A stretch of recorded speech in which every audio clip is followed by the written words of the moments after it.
progress. Okay.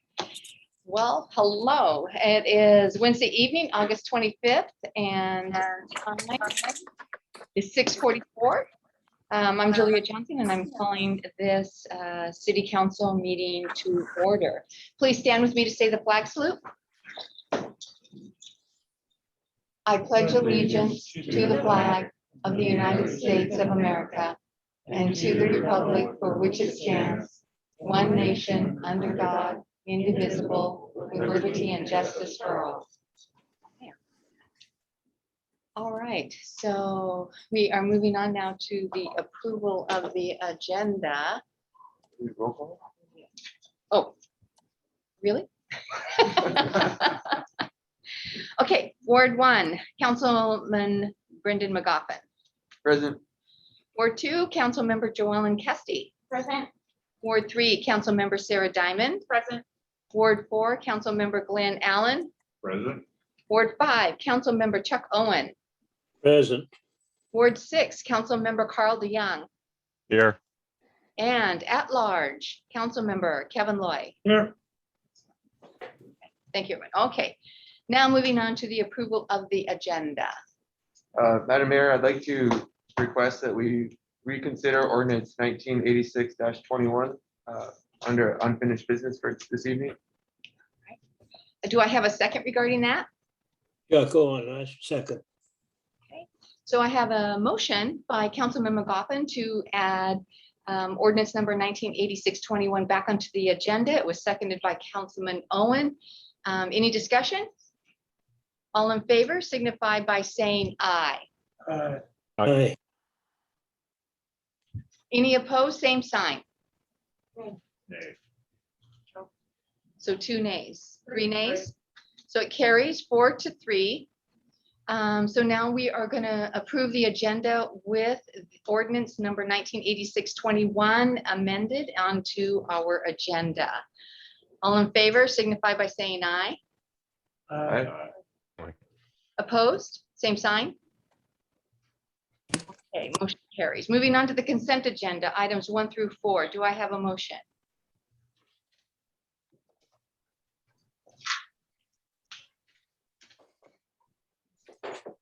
Madam Mayor, I make a motion to approve the consent agenda. Thank you. Do I have a second? Madam Mayor, before it's seconded, can I ask something for Doug? Absolutely. Okay. Does going from the supervisor to administrator necessitate a 10% raise in wages? No, the name change has nothing to do with any kind of financial situation. It's simply bringing us up into the 21st century. Yeah, we're the last city. You always pull that on me. Yeah. We're the last city actually to use that terminology. And we were asked by Prothman when we put the application out to change the name. Yeah, it So- just, sometimes when you elevate it, give a more prestigious title. Recording in progress. Anyway, that was my question. Yeah, good question. I'm glad that you asked it because it's been asked of others as well. So I'm glad that you made it public. But no, it's just simply a title change is all it is. It's just same position, same page, just different title. Okay, thank you. You're welcome. Thank you. Do I have a second? I had a motion by Councilman McGoffin to accept the consent agenda. Do I have a second? Councilman, and I second. A second was by Councilman Owen. All those in favor signify by saying aye. Aye. Opposed, same sign. Okay, motion carries. All right, so hello, Jean. Our apologies for the delay. We are new at all of this, the hybrid meeting, so we appreciate your patience, but we do have the library report that you submitted to me. I've handed it out to the council members, so they do have it. And if you would like to do your presentation, please move forward. Okay, can everybody hear me okay? Yes, we can. Okay, so I just wanted to start. Some of you have known me for quite a while, and some of you may not know me at all. So I was going to start with just letting you know a little bit about me. I've been in Sedro-Woolley at this position for a little over 6 years now. I have about 18 years of experience in libraries, most of that being library director. I have a master's of library science and I have a master of arts in archaeology. So it's been a long road to get here, and I'm really glad to be here, and I'm glad to be part of this wonderful project and partnership. And I would say it's the highlight of my career thus far, and probably will always be the highlight of my career. So I really appreciate the support of the city in all of this as we move forward. And I have a presentation. I hope it's not too long for you. I'll try to keep it moving along. Is it okay if I share my screen now? It looks like I can do that. Yep, you're good. Okay.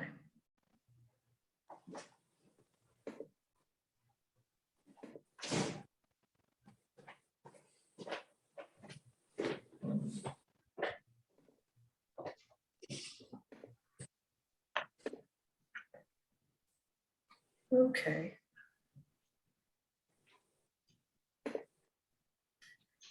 Okay, so the presentation is a little bit different than what you see in your report. I wanted this to be a little more informational about the new library and some of the design aspects behind it, but also some of the activities that have taken place since we moved in and then opened in June. I wanted to list out my trustees and my staff. There are 11 of us that work here at the library. The presentation will give you a quick history of how we came to be where we are today, some usage statistics of the new library, the design concepts behind some of the areas of the library, and then some of the literacy and educational programs that we have provided thus far.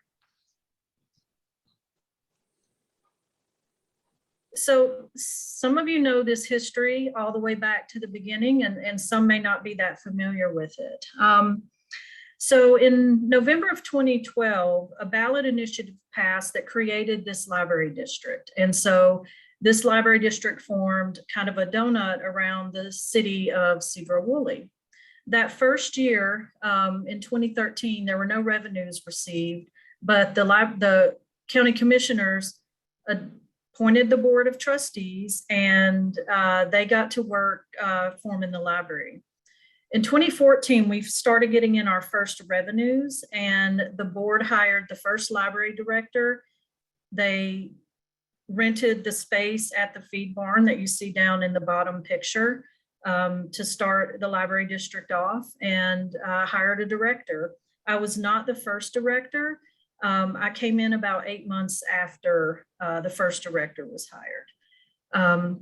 In 2015, when I got here, we started checking out physical library books and materials aside from the digital collection.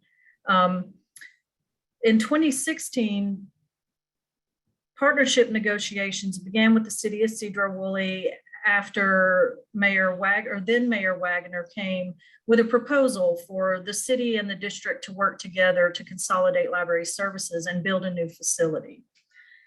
During those talks, the library district moved from the State Street address to the Metcalf location. In 2018, in February of that year, the Central Skagit Library and the Sedro-Woolley Library consolidated, and we started operating the library at Ball Street and started services. We made some floor plan changes and got services off the ground after only being closed about 2 days. In 2019, construction on the new library began. And then here in 2021, the new library opened. So just to kind of give you a visual of where we've come just since I've been here since 2015, we've moved several times, and we are now in I think, one of the most beautiful facilities in the state. So the following statistics, I just want to give you an idea of how busy the library has been since February. In February, we moved into the building, but we were only open for curbside services because we couldn't open to the public yet. In June of this year, we opened to the public at full capacity, and then the meeting rooms opened later in July of this year. So since we moved into the Sedro-Woolley Library here at 110 West State Street, we've given out 806 new library cards. So these are patrons that had never been to the library before. We've also checked out 48,785 items. This is books, audiobooks, comic books, magazines, everything that we have. That's how much has checked out in that time period.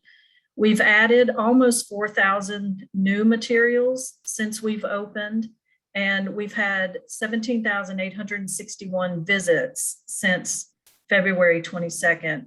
And because we were only open curbside, the vast majority of those visits are just since June 1st of this year. So it's been quite busy in the library. So I wanted to talk about some of the design aspects of the new library. Some of you have probably been here. Hopefully most of you will be here Saturday, and we'll have tours talking about some of these design aspects. But I wanted to share some of the reasoning behind the way that this library was put together. So on the exterior, the landscaping was meant to be modeled after the Skagit River Basin with the use of native grasses and plants.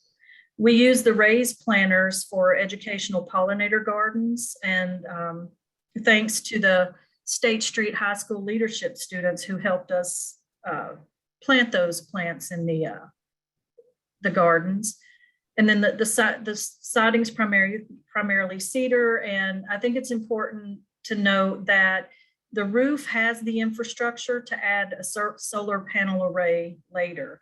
So we're set up for solar, we just didn't have the funds or the opportunities for grants to do it during construction. This is our commons area. This is the main activity area of the library. And the building was designed as a mix of wood and industrial elements in celebration of the city's history in logging and steel, but also with an eye to the future. The ceilings, the beams, and the columns are all Douglas fir, and the casework is maple.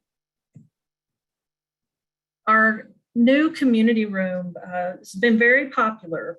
So this room provides a free venue for large gatherings and programming.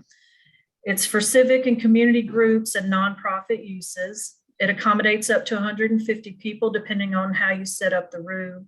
And it includes all the technology you need to do presentations. One of the things I wanted to share is that this meeting room, even though it's only been open since July, has had community groups such as it's hosted board retreats, school district meetings, service clubs, environmental agencies, parents clubs, writers groups, grassroots political clubs. We've also used this room to meet with student groups that have come in for tours and wanted to talk to the librarians about journalism and other educational aspects of libraries in general. The conference room is a smaller conference area, provides space for 12 people. You could probably get maybe 15 or 16 if you set it up a little differently. It has charging stations and presentation technology as well as a whiteboard wall. This room is used multiple times a week and sometimes multiple times a day. So it's also very popular. In our computer area, you can see we have focus rooms, which are rooms for 2 to 3 people. These little rooms get used all day, every day. We've had probably 50 uses just since they've opened. In this area, you'll also see we have at least 8 computers, and then the out where you can't see, there's another 4. So we have 12 workstations altogether for patrons to use. We also have 9 laptops to check out to patrons if the computers are full. We also have printing available and free Wi-Fi 24/7 that reaches out into the plaza and parking lots. We have quite a few patrons who have let us know that after work at night, they come by the library to do some of their college coursework or upload files to other government agencies and things of that nature. So people are using our Wi-Fi all the time, and we have gigabit speeds here, which is much faster than we've ever had in the past. Our children's area is a really bright and spacious area with beautiful family seating looking out onto a little amphitheater where we held story time out here last Tuesday, and we probably had 50 people spread out in that plaza area right off the children's room. There's also a family restroom right off the children's area, which is convenient for families who don't have to bring their children all the way back across the library to use the restroom. We also have children's computers that are not internet connected that are loaded with educational games. We also have this special early learning through play room. It's where we can host all of our literacy programs for children in an area that's separate from the browsing and quiet area of the library. It's a resilient and versatile room where things can get wet, they can get paint, we can get sand and stuff like that everywhere, and it's just fine. There's also technology for presentations in this room. We have a gaming system, which is what you see, the white floor there. It's a gaming system that reacts to movement and touch, and it has hand-eye coordination games on it. We really think this room is going to be a big hit, and so far we're just really loving this room. And of course, the library is full of books. I think people were worried that we would not have enough books in the new facility, but when you walk in, there are books everywhere. And I want to point out that these acrylic pictures in the left frame, these are from the Sedro-Woolley Heritage Site and includes a picture of our original Carnegie Library, which I thought these were really cool. So some of the programs that we provide involve literacy education and community building. Our summer reading program this year was, even though we were dealing with the pandemic, we were able to run a mostly off-site summer reading program where children could pick up activity kits. They could log all of their reading online through a summer reading program that we have, and they could save book bucks for all the books they read and spend them on little prizes, which was really popular. So for summer reading this year, we had 550 children who registered. Of all the participants, they read over 6,500 books, and the library distributed over 4,000 learning activity kits this summer. The anime club and the story times draw pretty large crowds. We really enjoy seeing everybody come in. We hope we can keep doing it. We're all obviously worried that there may be restrictions coming, but these programs not only build literacy in children, they build literacy all the way up to adults. We do, during these literacy programs, we instruct parents on parenting tips. We have book clubs. This one in particular, the Books on Tap, it started at the Woolley Market back in the day, and we met there, and it was really exciting. Then it went online, and now we meet here at the library. We don't have beer at the library, but we still call it Books on Tap. And then our teen anime club is really popular. The teens meet and discuss anime and manga and graphic novels. So we build community as well, getting people together to speak about education and civic events and ideas. Another service we offer goes well beyond our walls. Libraries are much more than what's in the building. We offer digital books, we offer digital audiobooks, digital magazines, movies, and TV. We take part in the Washington Anytime Library, which provides magazines, ebooks, and audiobooks. We have Hoopla, which has millions of titles in books, audiobooks, movies, TV. Over 70 languages are represented in Hoopla. We also provide Scholastic products, which give students videos and books online, but it also gives teachers some curriculum planning ideas. And then we offer free streaming and downloadable music. So lots of services that our library patrons can access from home. They don't have to come to the library if there's something going on and they can't make it. Another very important aspect of our online research services are job training and career advancement. So we offer patrons access to Microsoft Imagine Academy, which allows people to get certified in those products. We have LinkedIn Learning, which has a plethora of technology training, HR training, all types of certifications that you can work through from the comfort of your home. Learning Express Library, I think, is very important. It provides practice tests for college preparation, but it also provides practice tests for all of those civic and professional certifications, police and fire certification practice tests, nursing, ASVAB. I practiced with it for the GRE when I was working on graduate school. So we also provide research databases for education from elementary all the way to college level. So I hope this has been interesting and not too long for you, but I really wanted to share some things you might not know about the library, but also to introduce myself if you don't know me, and let you know that I want to have the partnership with so many different community groups, and it's really important to me that we all work together to make this community better, and that's what libraries are supposed to be doing. And my board, their strategic planning is really going to involve not what the library can do for you, but what can the library do with partners to make our community better. So if you have any questions, I have time. So are there any questions for Jean? I just have something to say because I think you're doing so awesome there. And thank you for all the hard work and everything that you're doing. So that's about it.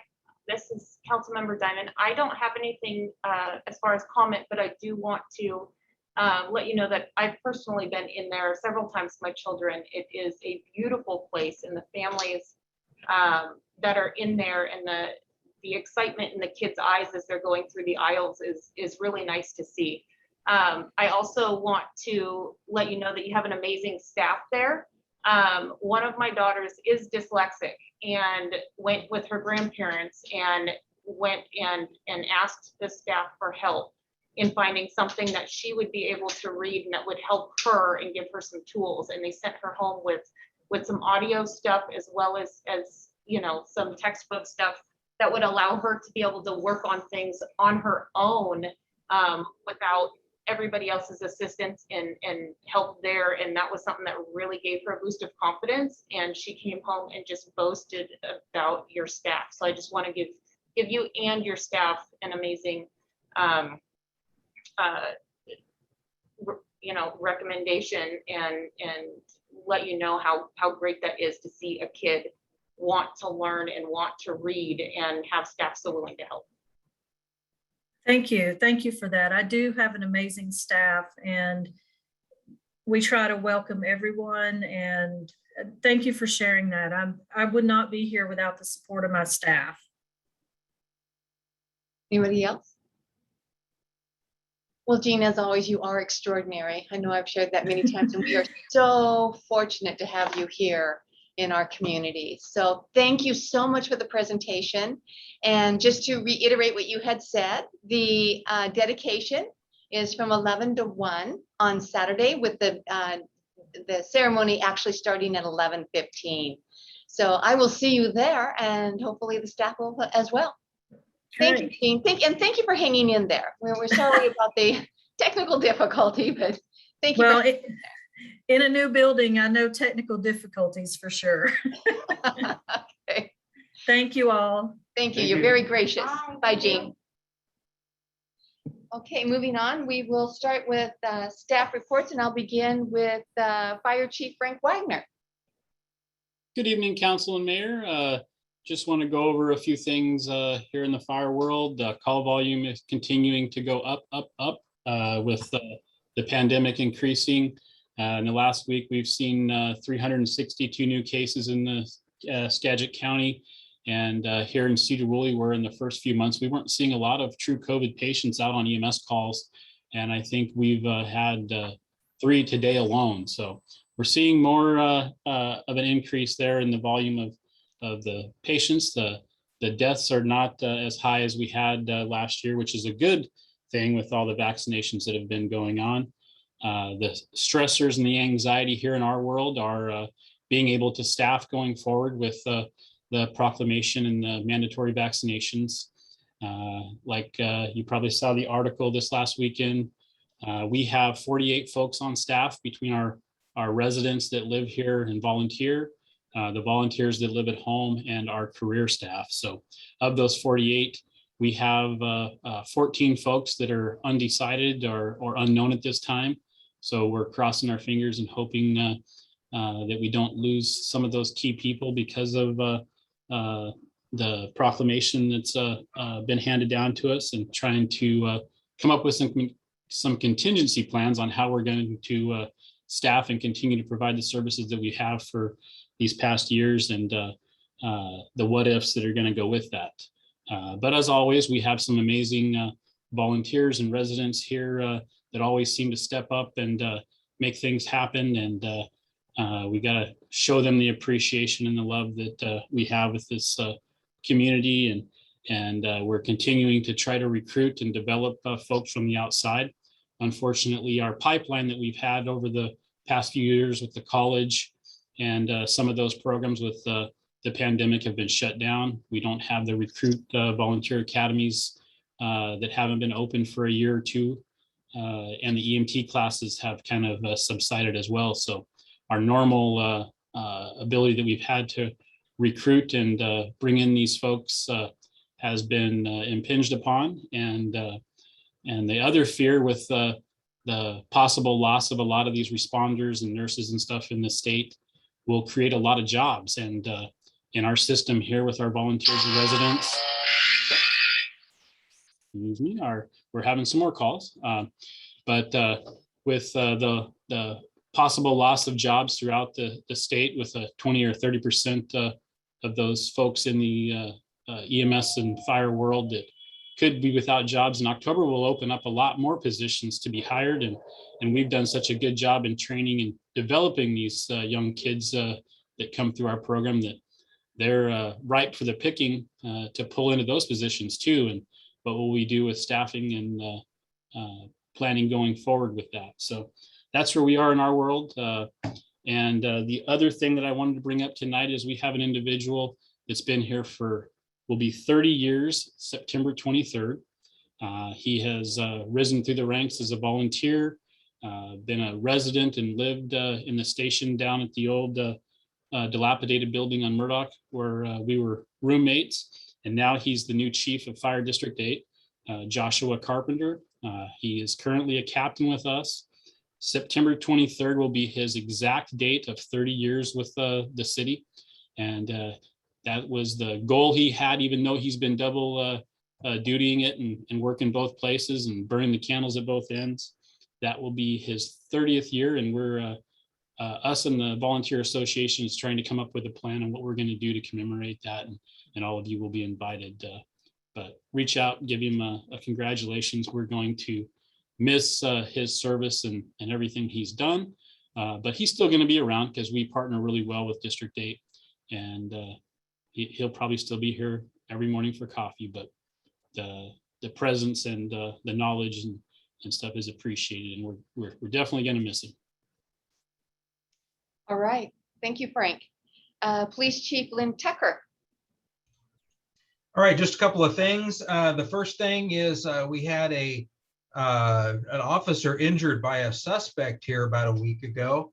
The suspect bit him, but I guess there was a learning experience out of this.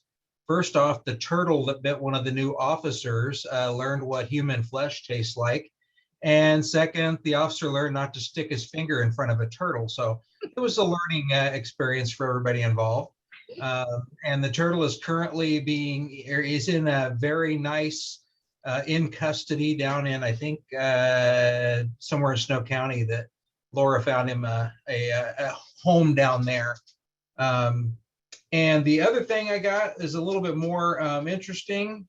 We had a protest at this school board meeting on Monday night. As far as protests go, it's about as ideal a protest as you can set up. The protesters advised us well in advance that they were going to be there and asked what all they needed to do.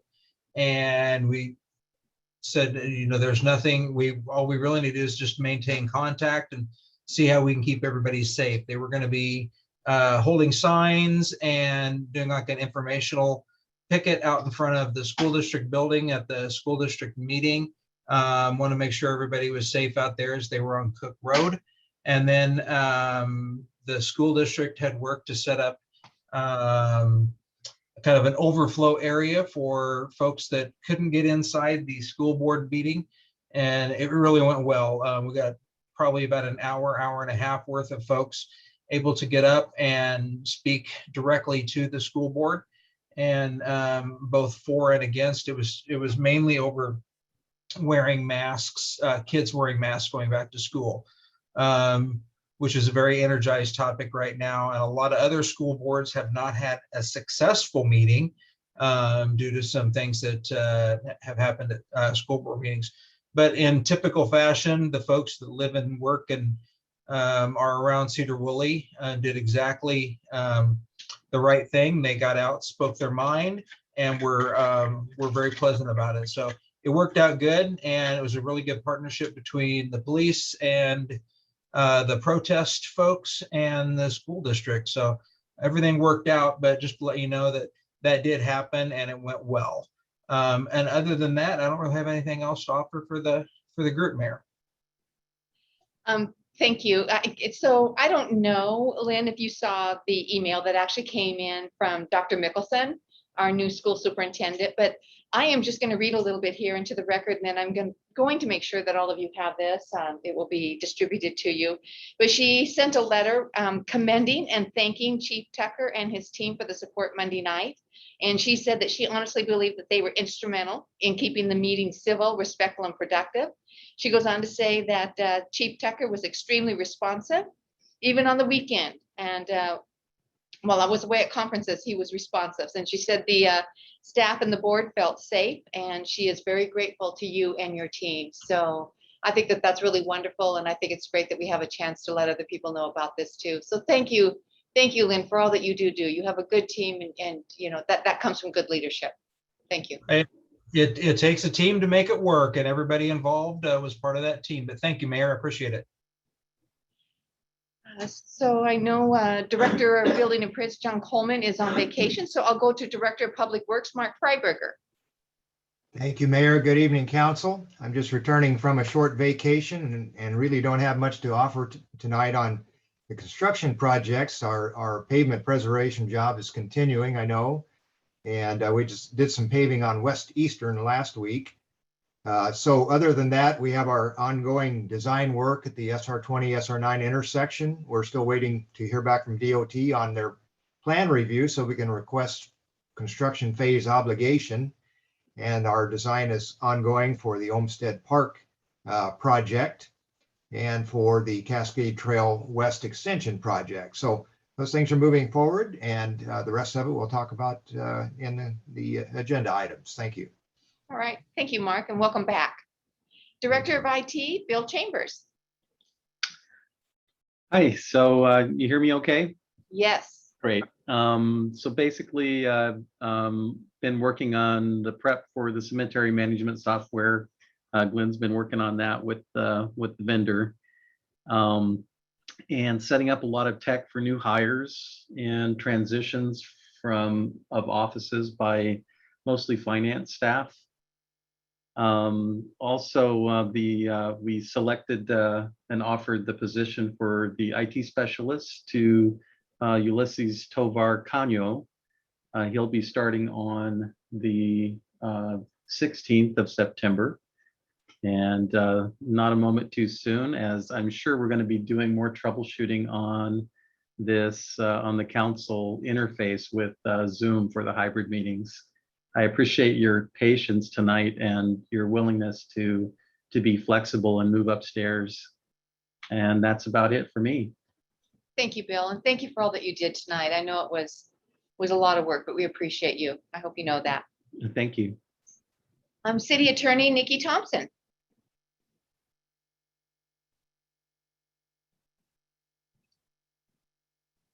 For whatever reason, I couldn't unmute. I don't actually have anything of interest to the group this evening. All right, thank you, Nikki. Thank you. City Supervisor, soon to be City Administrator, Doug Merriman. Thank you, Mayor and Council. And I just have a couple of quick things. This week, we will be putting together the last of our documents for what's called the local bond issue. Mark has talked about our Public Works project down at the Public Works site. And we have probably a couple hundred pages of documents to turn into the State Treasurer's Office in the next couple of days. So we are putting those together, getting that. And we had one item on tonight about the authorization to sign documents. Thank you for passing that tonight. That'll speed that process up and make it a lot easier for us. One area in John Coleman's area in planning, we completed what's called Kaizen training. And if you've ever heard of the term Six Sigma or Lean training, we did this. The planning team got together with some members from the state auditor's office. They're actually Lean specialists. And looking at what we see on the horizon as far as the number of building permits and everything that's coming in right now, we're really looking at some new ways to try to streamline and build some efficiencies in the department. I think that's going to do us well in the months and even the years ahead as we see growth starting to climb pretty quickly. We want to make sure we're ready for it here. So that's been a good process. We'll do some follow-up with that Lean team and actually put some policies and different things into place. A couple items I'll be bringing forward. I'll just hit them real briefly here because you'll see them on the agenda coming up pretty quick. One is public defense standards. And I think several years ago, you may have heard of an issue that Mount Vernon and Burlington ran into about public defense. And we have some standards and different things we'll be bringing forward to your attention to consider adopting. And the other part is Jean spoke about the library tonight. We are actually finishing up all the documents, getting that closed out. And we'll actually be very happy to bring the project closeout to you probably that first regular meeting in September. So we're just putting the final touches on the budget and everything and getting that. So we have that all laid out for you. And just so you know, the grand opening for the library is this Saturday at 11 o'clock. So it'd be nice to have everybody attend if they can. And that's all that I have for this evening. All right, thank you, Dad. We will move on to Ward 1 Council Member Brenda McGoffin. Excuse me, Mayor, can I have just a quick second? This is Debbie Burton. Debbie, my apologies. Yes, I know. You have a report too. Go ahead. No worries. Mine are really quick. I just want to remind everyone that we are going to be celebrating Christine Senia on Tuesday from 8 till noon at the Finance Department. She is retiring, and so that is her last day. So we're truly going to miss her. She is a great knowledge of history, of course, for our community. And so we are really going to miss her. And today we were pleased to welcome our new utility billing clerk. So if you hear Diane Jones, that's our new utility billing clerk. So if you were to call in with any questions, she may be the one responding to those questions. So appreciate a warm welcome to her as well. Thank you. Thank you, Debbie. And again, my apologies. Okay, Ward 1 Councilmember Brendan McGoffin. Thank you. I just have one thing this evening. I wanted to thank everyone that participated and put on the Pat's Playground. It was a really great event and it was a good turnout, and I'm excited to see all the kids out there playing. Thank you. All right, thank you. Ward 2 Councilmember Joellen Kesty. Okay, I'll start first with saying congratulations to Christine Salcina, but I'm going to miss her so very much because she is a gem, and I wish her the best in retirement. And so I'll start with that. I was happy. I'm happy for you, but very sad. So this is one of the hardest reports I've had to give since joining City Council. I've taken several calls this week from constituents about the governor's vaccine mandates. They tell me they are now stuck in a position where they have no choice. In order to keep food on the table, clothes on their back, and a roof over their head, they have to get vaccinated or they will lose it all. This is a dangerous precedent to set. As Americans, we should all have the freedom to be able to choose what is best for us and our bodies without using mandates that force us into doing what the government feels is best for us. And I want my constituents to know how sorry I am for anyone in this situation, and I will continue to do my best to help find any outlet possible for you, even with tied hands bound by Governor Jay Inslee. All right, thank you, Joellen. Ward 3 Councilmember Sarah Diamond. Good evening. First of all, I want to say that going out to the ribbon cutting at Winnie Hauser was a great lunch break for me. It was a beautiful day. It was a really nice turnout, and the city did a really good job setting that up. It really is going to be a great place for the youth. I dropped my daughter off there for soccer practice before I came here, and to see all of the kids out there playing soccer and smiling and families together, I just think it's just a great thing for the community. Second, I want to compliment the city crews in their parks and in the road construction and projects that have been going on. I see you every day when I'm driving them and walking them, and get compliments from my neighbors, friends, and family that I just want to pass on to the city and let you know that you really are doing a great job, and that it does not go unrecognized. Also, I have been getting emails, phone calls, and stopped on the streets regarding this medical mandate as well.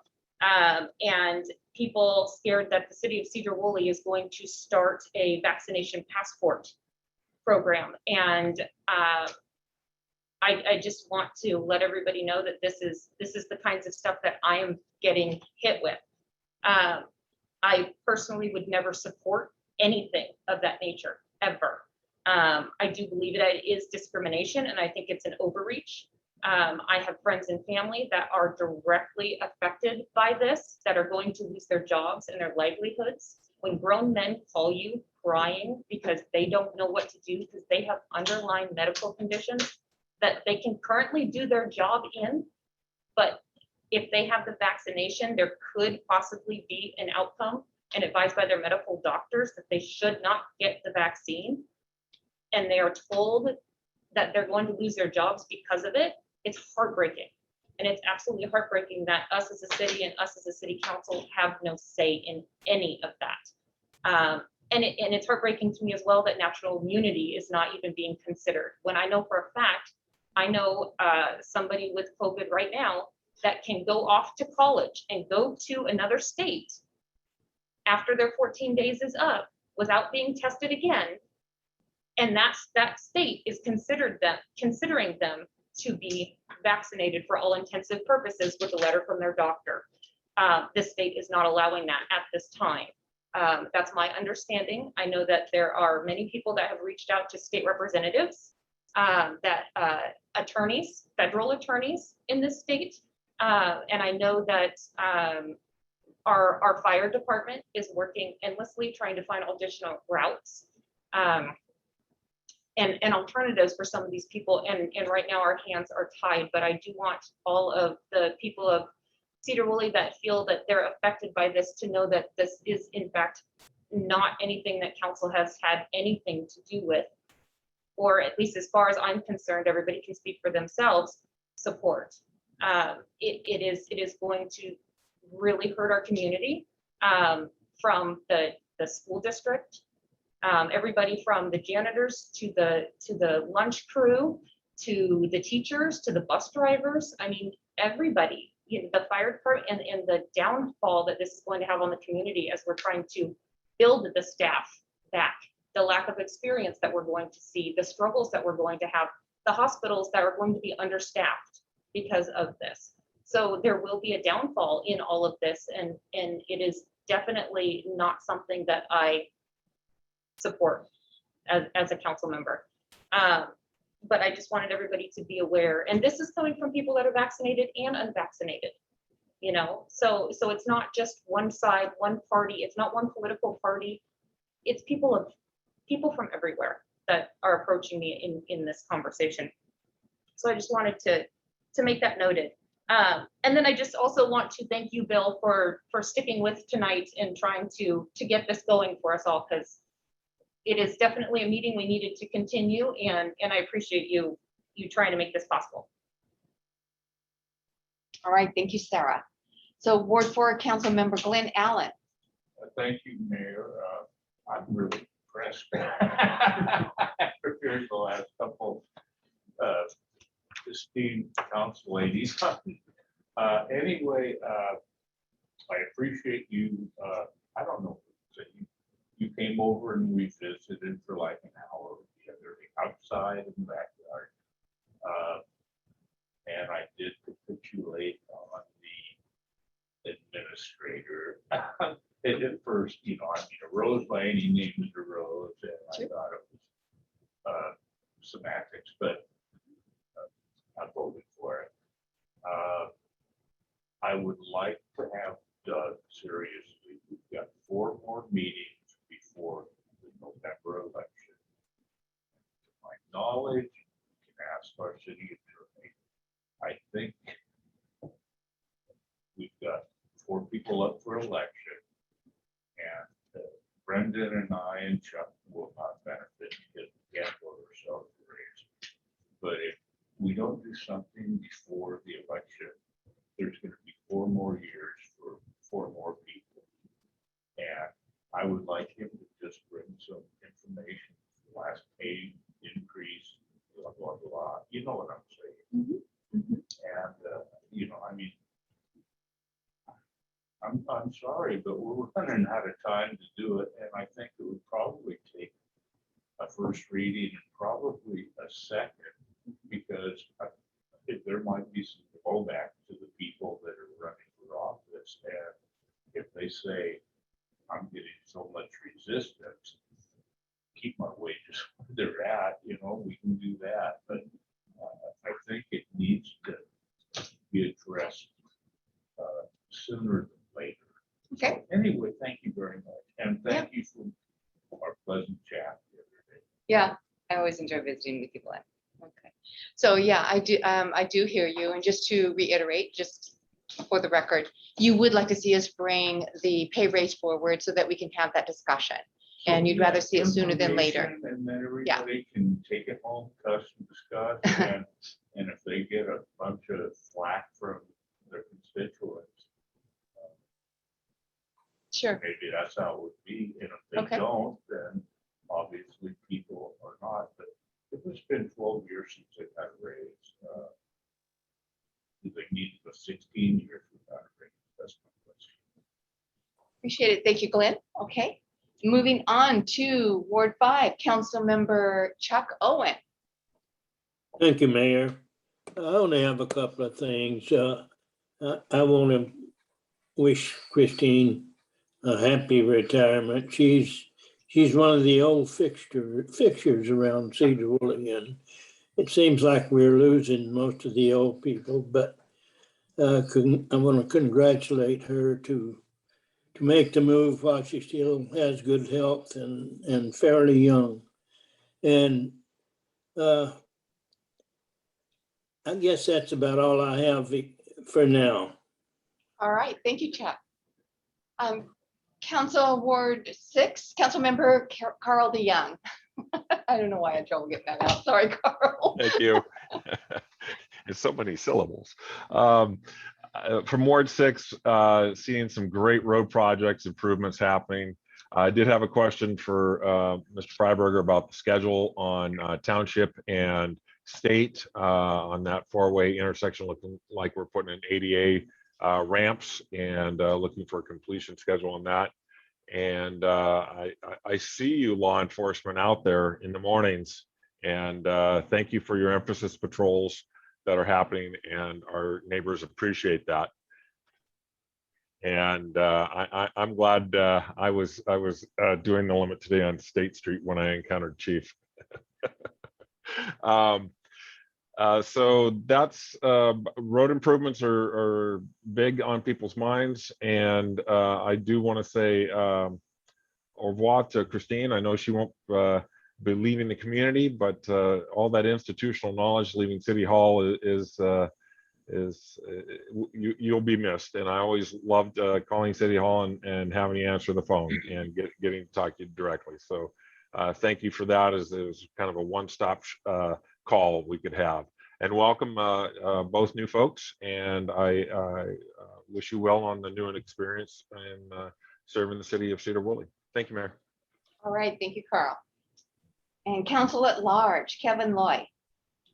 The only thing I have is kind of an update on what I said before is it looks like we're ready to have our final utilities meeting on the recycle program.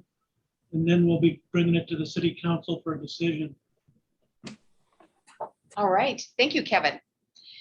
And I have a few things. I really appreciate everybody talking about the dedications, Winnie Hauser and Patrick's Field, and then of course the dedication that's coming up this Saturday for the library. I don't know if you saw the paper, but our own fire EMS, Megan Gard-Lilly, she made the front page, and she was working with the summer school program, which is always a fun program. Also wanted to remind everybody that, or remind the community that if they're interested in any kind of COVID testing, that's going to begin at the county fair August 30th, the Skagit County Fairgrounds, August 30th. And along those same lines, tomorrow night from 4:30 to 6:30, there is going to be a, I guess you would call it a demonstration, and it's called Hold the Line, Stop the Vaccine Mandate. And it's quite simply, we're not anti-vaccine, we're not anti-mask, we're stopping the vaccine mandate. So if anybody feels strongly about that, it will be at the Skagit River Walk Park, which is 509 Main Street in Mount Vernon, if you're interested in doing that. One last note for anybody who, because we had the census that occurred, and of course, when the census occurs, there's always the realignment, the redistricting that happens, and our county commissioners are going to be holding 4 public meetings regarding that. They will be from 3 to 4. The first one is scheduled for August 26th. And then September 27th, October 25th, and November 22nd, if that's something that you're interested in regarding redistricting in our area. So, Madam Mayor, as a senior member in here, may I use the restroom? Having a As the very senior member. So, and then one last thing, there is a lot of retirements that are happening. They're happening all across the state. And Sedro-Woolley is not, of course, not feeling that pain. We are. There's going to be a lot of new individuals that will be coming on. So I hope that people will be gracious and inviting as we bring these new individuals on and we start turning the page with Sedro-Woolley. Okay, moving on. We'll move on to public comments. The time right now is 7:38, and if anybody would like to give public comment, you're welcome to step forward, give your name and your address, and if you can keep it to 3 minutes, that'd be great. Yeah. I'm Joe Burns, and I live at 908 Talcott Street.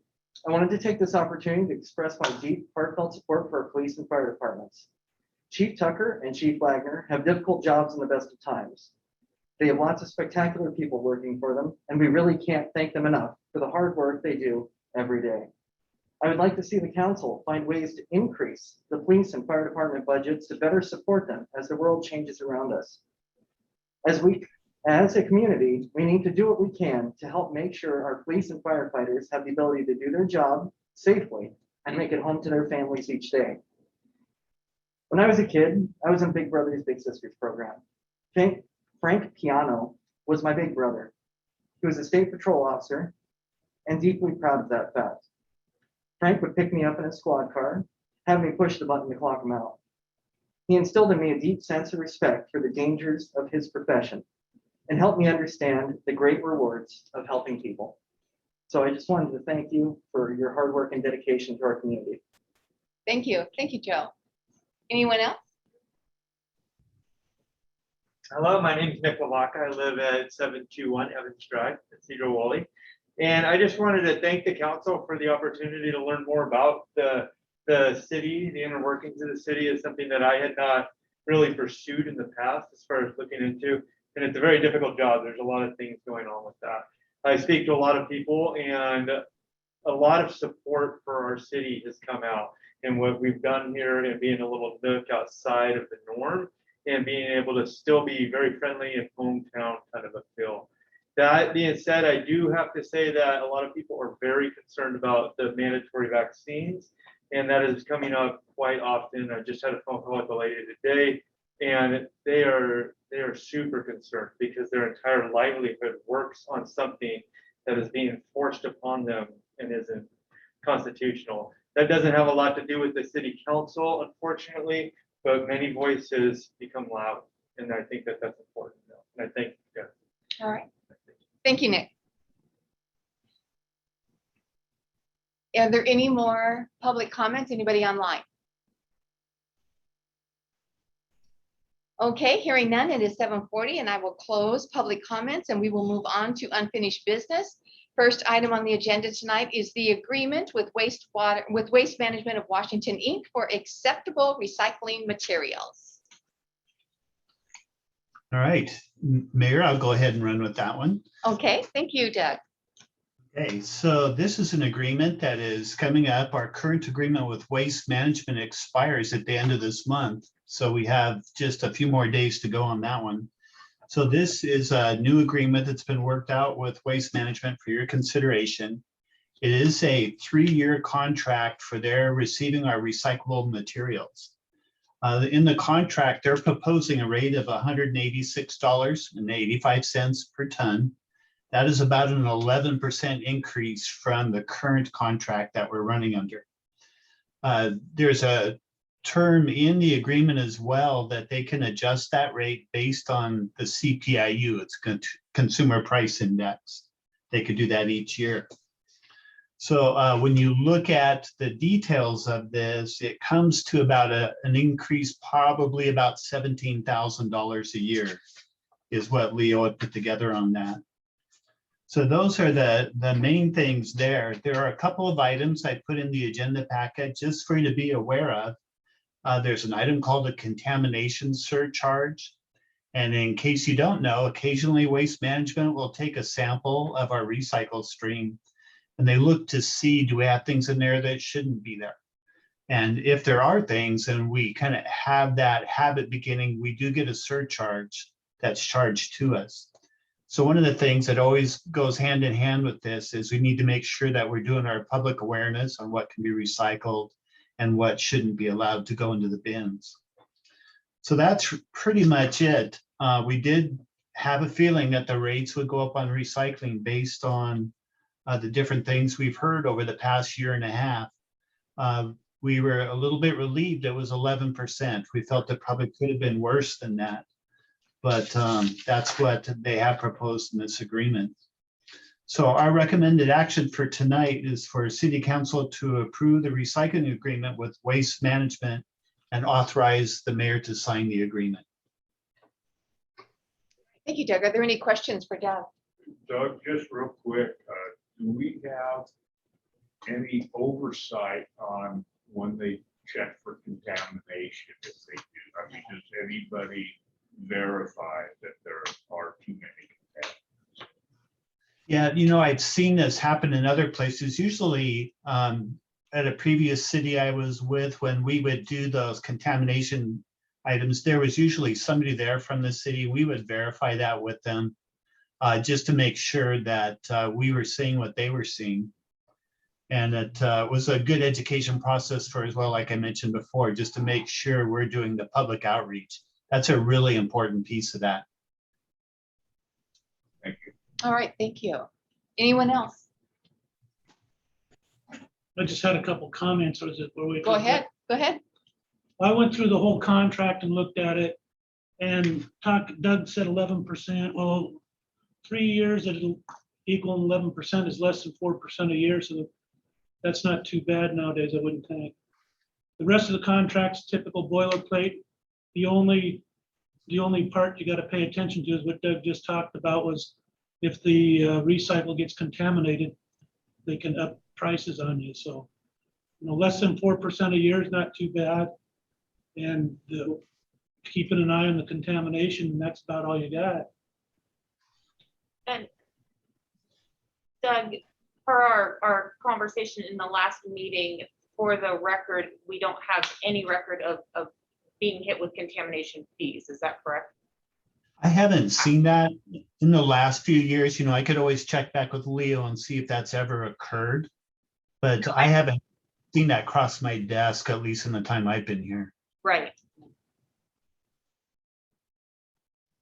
No, I don't believe it has either. We haven't had any conversation regarding that. Are there any other questions for Doug? Is there a motion? I'll make the motion to approve. Okay, thank you. All right, thank you. So we have a motion by Councilwoman Diamond, and it's seconded by Councilwoman Kesty to approve the recycling agreement with Waste Management of Washington, Inc. to authorize the mayor to sign. Is there any discussion? Any more discussion? If not, please signify by saying aye. Aye. Opposed, same sign. All right, motion carries. Okay, moving on to the amended agenda, onto ordinance 1986-21 for House Bill 1590, which is the affordable housing tax discussion of 1/10 of 1%. Brendan, did you want to lead off with this since you brought it forward? Sure. Do you want me to make a motion so we can have a discussion or have Discussion. Please, Madam Mayor, discussion.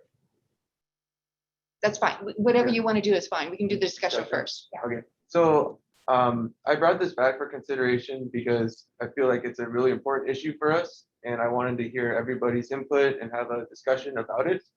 It doesn't just impact this council, it impacts every council after us, and I think we need to take that into consideration and ask the staff for clarification on any questions that we have so that we make a good decision. I'm not looking that we have to reverse it or we have to vote a certain way. I just want everyone to have a chance to say their opinion on why they think it should go a certain way so that we can all have a good discussion about it.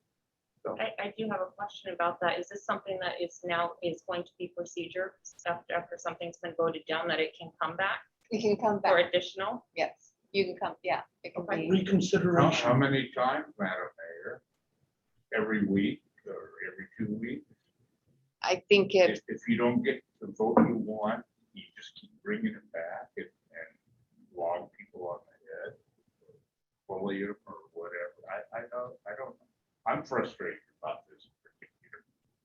I'm sorry, but I'm very frustrated. it was. There was a vote 2 weeks ago. Mayor, I felt- we're not picking up Councilman Allen on the audio. That's out here. okay, Bill. So I understand your frustration, and the reason I felt it was important to bring it back is I had people talk to me after the fact, and I felt like during the actual vote, we didn't have a discussion about why we should go for or against it. We just voted. And I think it's important that the people that are going to be paying this tax have a say that we either do or do not. I just feel like it's a bully platform right now, and usually in all my time on council and stuff, I've never seen things recur before like this. Well, it's part of Robert's rules, so it is part of the procedure. And I have to concur with Councilman McGoffin that I received a lot of calls too from individuals who wanted to know why the vote went the way that it did. And they were concerned that there was talk that happened before it even came to the council. So I think that it's fair what Councilman McGoffin is asking. I think it's fair that your constituents know how you feel about this and why. And I can Yes. assure you that I will not bring it Oh, no, back. you're fine. I just wanted to hear I'm not everyone. angry. I'm not angry at you. I'm just frustrated about this free service. So On the Council- flip side, I have had people say the opposite, and that they were happy with the decision that was made. Several people have said that to me. So, that's what I have to say right now. And I see that. I know in my training in the past, I know there's a way to for reconsideration. I don't remember what the rules are, but I know that reconsideration's in there. So, Yeah. and I had the opposite experience that you had in your city council days.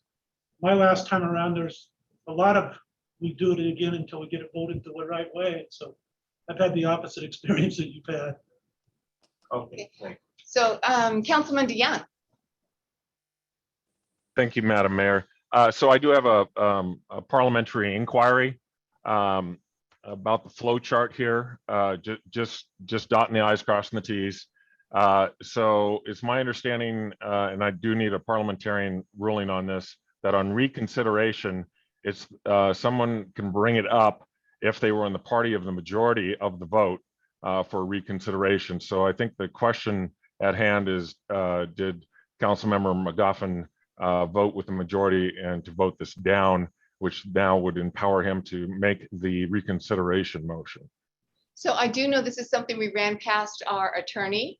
So Nikki Thompson, do you have comment regarding this? So this came back on the agenda by majority vote of the council. Councilmember McGoffin. Councilmember McGoffin raised the issue and asked to place it back on the agenda, and it was placed on the agenda by majority vote of the council, which is why it's back on.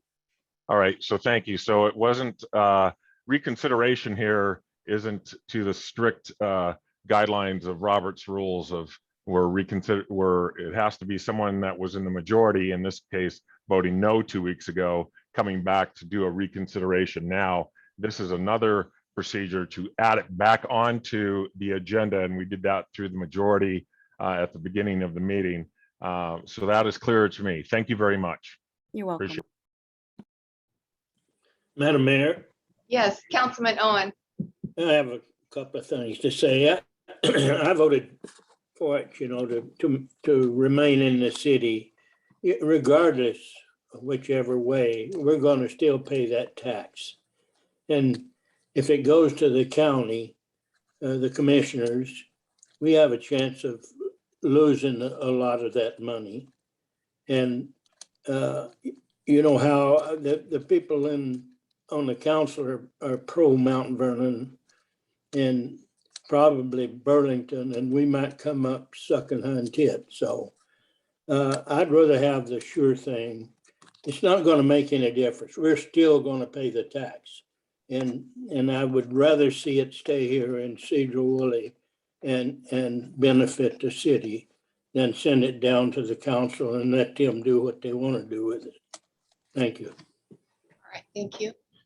So this is Councilmember Diamond. One of my big concerns, well, first of all, I talked to many different people from many different political parties, so to speak, if people wanted to throw that out there on it, because I got hit with that too.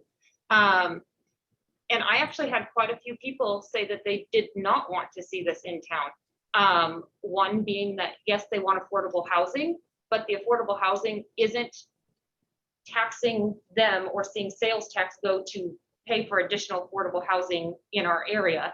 It was keeping taxes low so that they can afford to raise a family in town. That was the understanding and the misunderstanding of the language or the verbiage that's currently out there. So in talking to quite a few different people of different backgrounds, different socioeconomic status. That was the case. I also talked to several people and having firsthand experience with somebody with family members that, you know, definitely could have used services like this, being homeless, having alcohol and drug addictions and those sorts of things. There's not the red tape at the private sector, but when you put it into the public sector, there is a lot of red tape and using tax-paying dollars to pay for that. And so, you know, the big question is, are we really helping the people the way that we know how, by taking the money and doing that in the city? And then in addition to that, not only, you know, it's going to take years to bank money to do a project like that, depending on the partnerships and the additional funds that come in or whatever is created, because right now there is no plan. I currently do have issue with accepting tax-paying dollars, regardless of whether it's going to be taken or not, and using and doing that with no plan in place. I know that there are guidelines that state what it's supposed to be used for, but there's no guarantee that any one of us is going to be on council to see it through, or, you know, who's going to be sitting in this room at the time when the project comes to be completed, and how that can change. And so I fully have zero interest in seeing anything that is not sober living. I have big issues with that, and in talking to a lot of constituents, they have issue with that in the community. Also, you know, where this is going to go right now, we don't know where it's going to go. There's so many unknowns and additional circumstances that might need to be considered as far as our first responders and the maintenance and the crew and the roads and all of that stuff that goes with new development projects and everything else, that we are getting this money, this tax money does come in, but at some point you still have to maintain it. You still have to take care of that. There still is long-term effects down the road. So it is a very important decision, as Brendan said, because further councils are going to have to deal with this. Our community is going to have to deal with this. Our children are going to grow up with this. Do I believe in programs, transitional housing, affordable housing? Absolutely. I think that there is places for it. I personally am just not one that sees it at the public level using taxpaying dollars. But most of the time, that's where it comes from, is tax-paying dollars. No, I realize that a lot of it comes. I'm just and with the people that have. And the county uses Sure. tax-paying dollars to do Right. just what you're talking Right. about. No, And the county doesn't necessarily have plans in place either. But when the opportunity comes, if they have the money, then they can build, and they can also go out for other grants. Oh, And so it does completely understand. afford, maybe not this council, but it will afford future councils opportunity to do projects. Madam Mayor, if I can. Which is what, Councilman Lloyd? No, I was just gonna say, I've been through this once before in the city council, and we voted it down last time.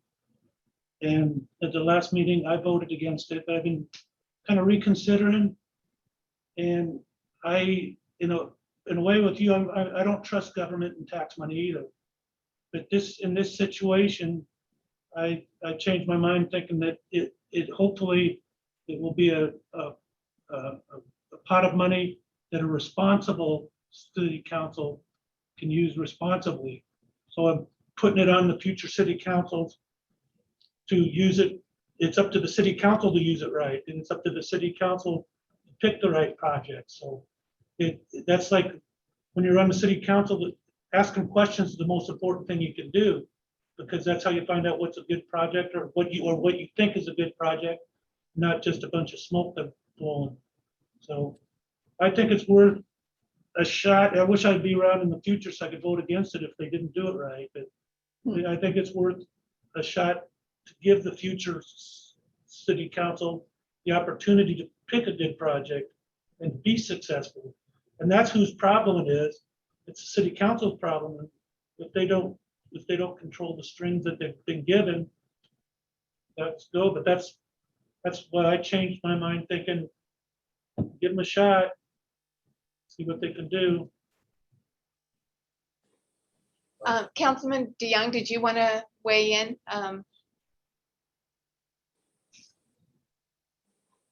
Well, I put forth this motion 2 weeks ago, Yeah. and I haven't heard anything that changes the from the staff of what was changed in 2 weeks. So I have my information. Thank you. All right, thank you. Yes, Councilman McGoffin? Carl, can you give a reason why you were putting forward the motion? What is your reasoning behind that? Why do you think it's a good idea? I'm not putting forth the motion this week, so I believe you're the one who put forth the motion, right? I think he's asking, why did you put forth the motion last week? Why did you think this is a good program? Or 2 weeks ago. Well, Yeah. it was all outlined in the packet, and I just don't want to beat a dead horse. I'm ready to vote. Thanks. So Councilman McGoffin, have you heard everything? I think, go ahead. I would like to speak. Number one, we're looking at $280,000 a year. And the county projected that it would cost them 5% to administer it. Burlington has all the car dealerships, RV dealerships, Mount Vernon has all the car dealerships. I don't know why we can't enter into a local with them, have them administer the money. Otherwise, if there's 5%, that's $14,000 we're gonna have to commit to a city employee for 5% of $28,000.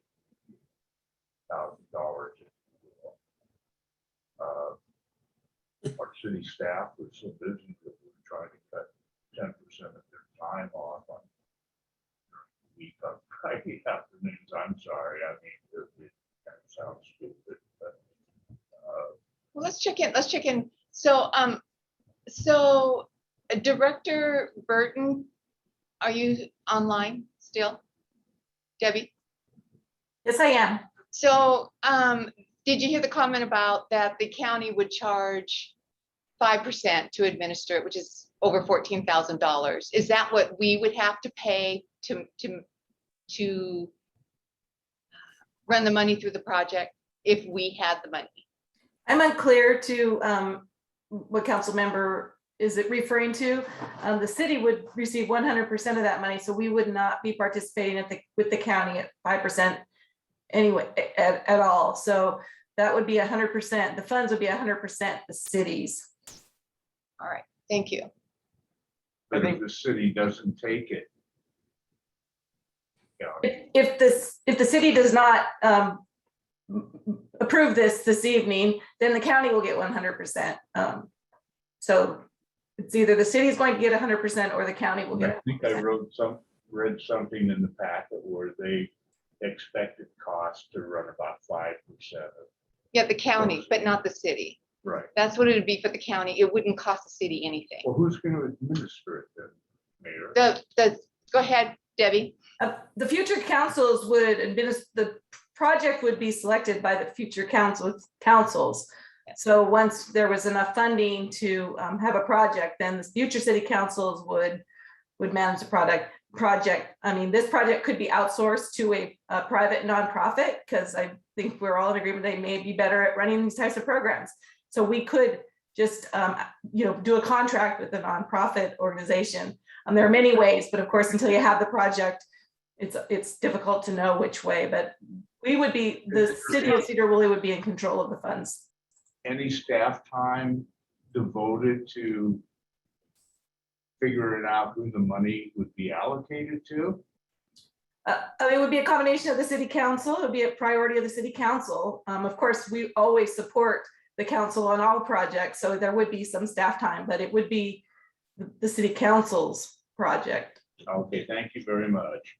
How many behavioral health and low income and affordable housing units or spaces do we currently have in the city?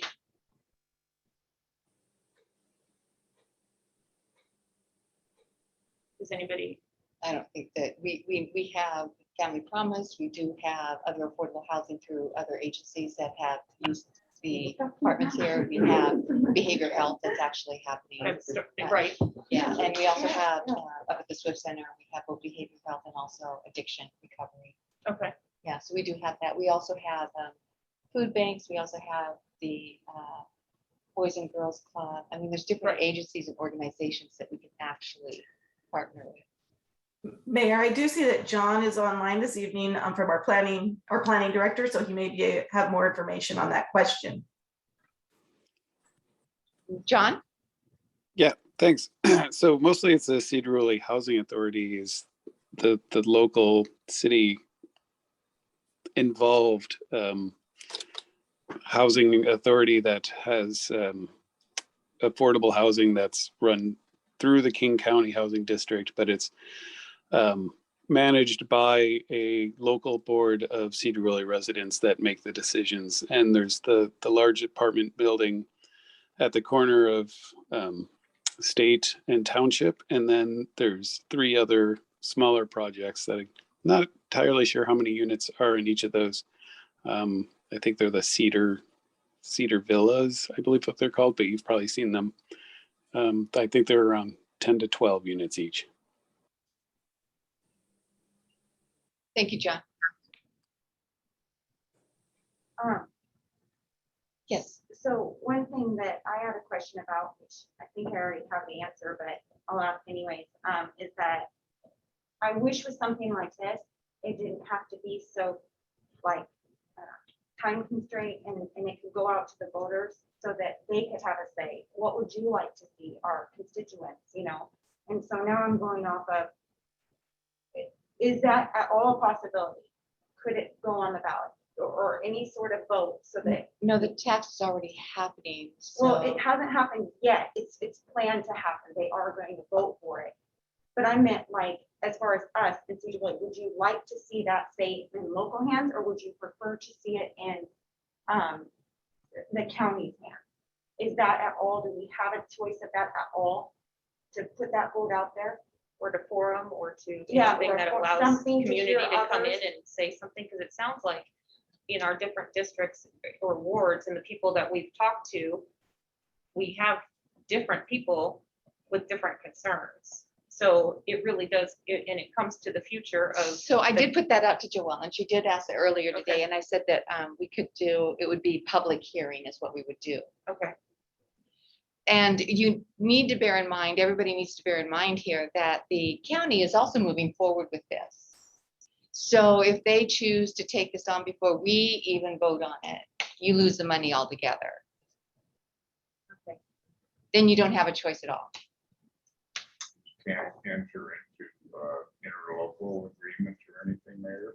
Madam Mayor. That's something that would have to be done prior to them taking it on. Can I interject here? Yes, go ahead. So another option, if the council is concerned about whether or not it's county or city that enacts this tax, it is within council's prerogative to rescind the ordinance if the county decides to enact the tax and it no longer wants to do so.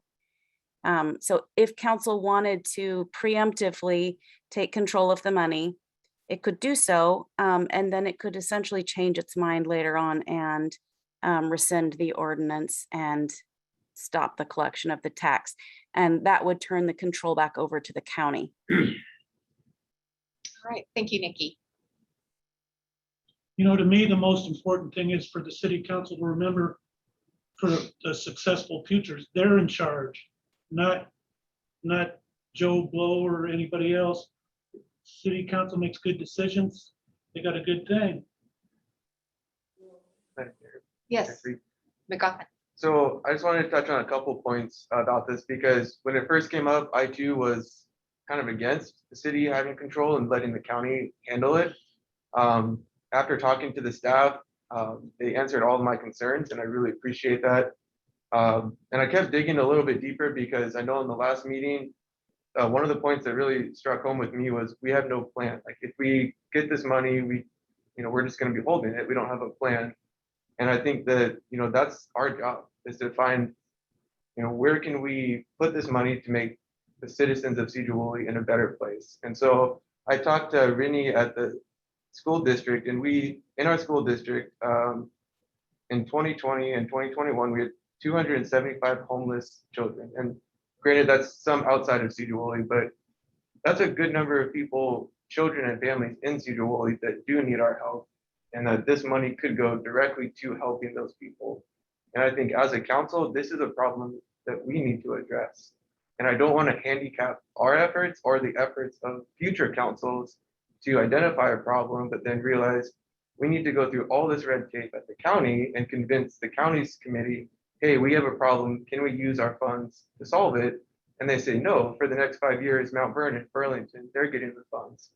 I think that we need to set ourselves and the future councils up for success, because we can always say, okay, Burlington's got a cool project, we want to help fund them, we can do an interlocal agreement with Burlington and fund that project for that year. But that doesn't mean that every year we have to commit to somebody else's projects.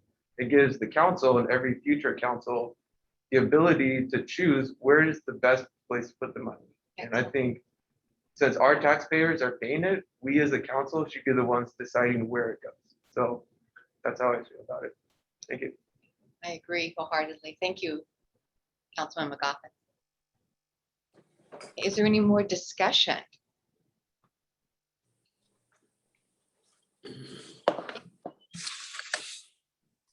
If not, is there a motion? Madam Mayor, I'll make a motion to approve ordinance 1986-21. Thank you, Councilman McGoffin. Is there a second? Councilman Owen, I second. Thank you.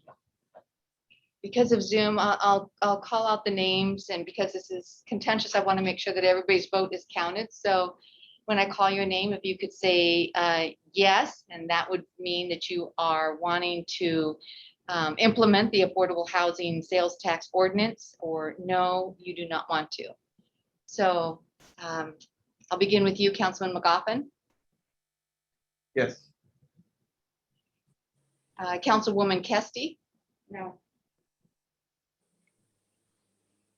Councilwoman Sarah Diamond. No. Councilman Glenn Allen. Still no. Councilman Chuck Owen.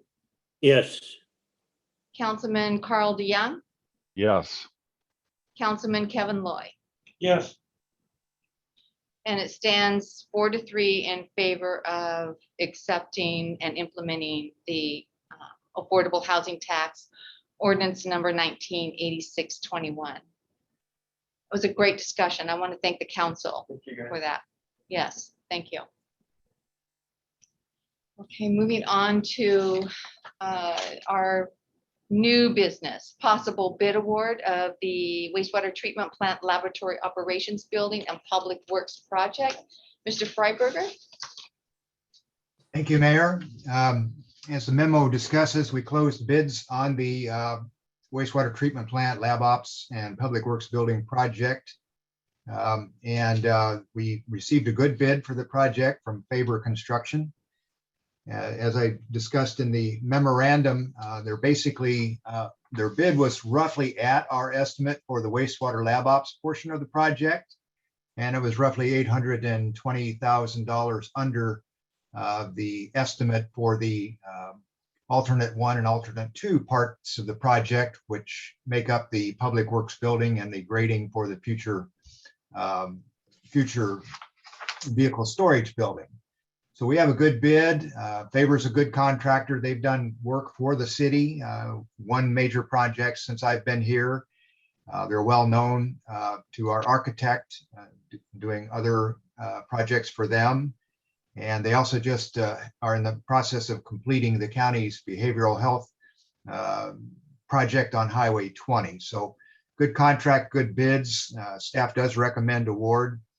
We discussed at some length in the last couple of meetings on this project, the funding for this, basically for the base bid, it's from our account or Fund 401 project funding, and we have accommodated sufficient funds within the fund to do this work as discussed on our July 14th meeting. And the alternate number 1 and 2 work would be covered by the program that the council approved a year and a half ago to fund this project with sharing from the various utilities, the solid waste, the stormwater, the wastewater, and then from a general fund for this. It will produce sufficient funds to pay back the bond proceeds that Doug discussed with earlier, and the paperwork that we're working on separately from this award. So all of that being said, I'll take any questions you may have. I do have in the memorandum the recommendations for action, and we'd ask for that tonight. We do have a bit of a tight timeline just in terms of, as Doug mentioned, we have by September the 7th, the need to get the paperwork into the Office of the State Treasurer to confirm our participation in that program. So if you have any questions, I'll be glad to try to take them. Any questions for Mark? My question's the same ones I had last time. There's no planned raise in fees and no planned raise in taxes to cover this. All of the funds that are involved in this project are already in place. The council did approve some time back the funding mechanism for repaying the annual debt service that we anticipate on this. Because the bids did come in lower than we anticipated,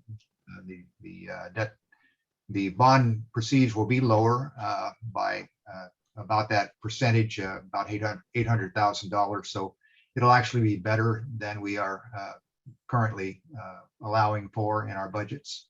So I think we're good. No to go new on. taxes and no raise in fees, correct? That is correct. Any other questions? Comments? So are you looking for a vote tonight then, Mark? It sounds like it, if the council's ready to move?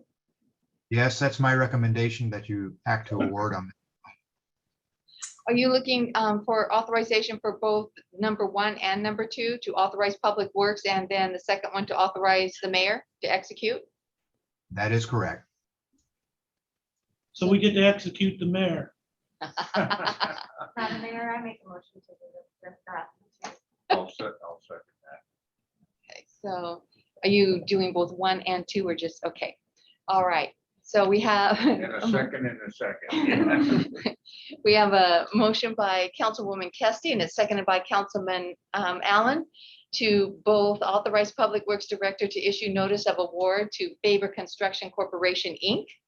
in the amount of $4,647,000 plus sales tax, and to authorize Mayor Johnson to execute the attached Public Works contract 2021 PW02 with Faber Construction Corporation for the wastewater treatment plant laboratory operations building and the Public Works building project in the amount of $4,647,000 plus sales tax.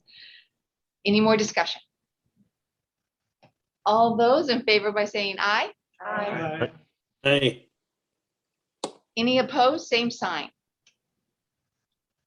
Okay, motion carries. All right, Mark, we're going to Thank you. build. We're going to build a building. Thank you. Okay, moving on to, it's a first read. It's resolution number 107421, approval of indirect control of telecommunications franchise. And I believe, Doug, is this you? This is for me. I'll go ahead and do this one. Okay.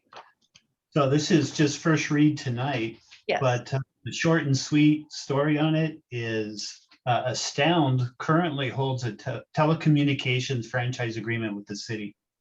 Anytime you have another company come in and acquire a company, in this case, if company ABC comes in and acquires Astound, that's called a direct acquisition. If a ABC company comes in and acquires the parent company of Astound, or even we could call it the grandparent company of Astound, that's called an indirect acquisition. So in this case, we have an acquisition happening to the grandparent company to Astound. And in that case, then City Council is required to do a resolution approving or giving their authorization of that acquisition. And the key thing City Council wants to know is, are there going to be any changes to Astound's broadcasting practices or anything there? Because you may want to retain what we currently have. So the acquiring company, Radiant Holdings, sent us a notice letter to the city, and they are just acquiring Astound. They have no plans to do any program changing or anything else.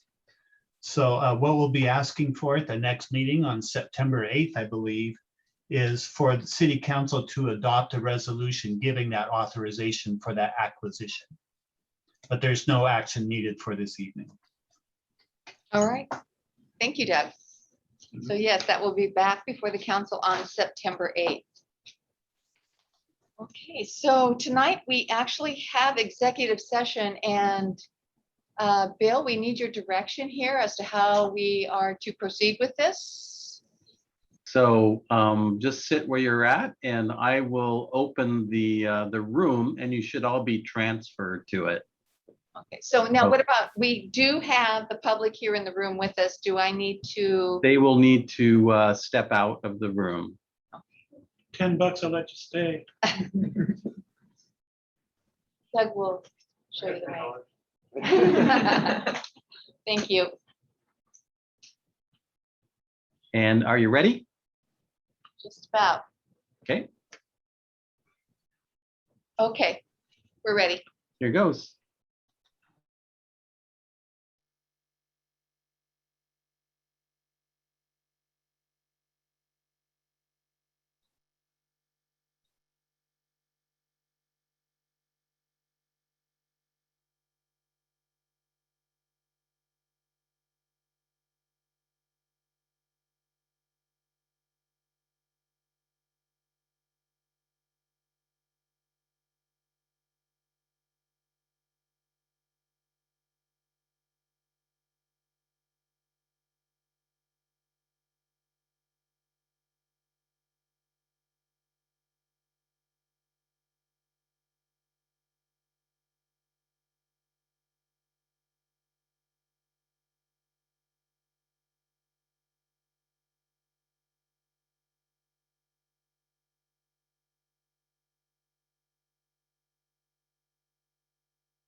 Can you guys hear it? She probably went home. Yeah. You told her to go to the next room. So at this point, we're adjourned.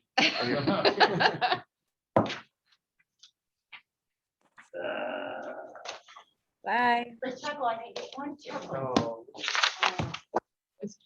That was interesting. Long meeting tonight. It was, well, 45 minutes getting started.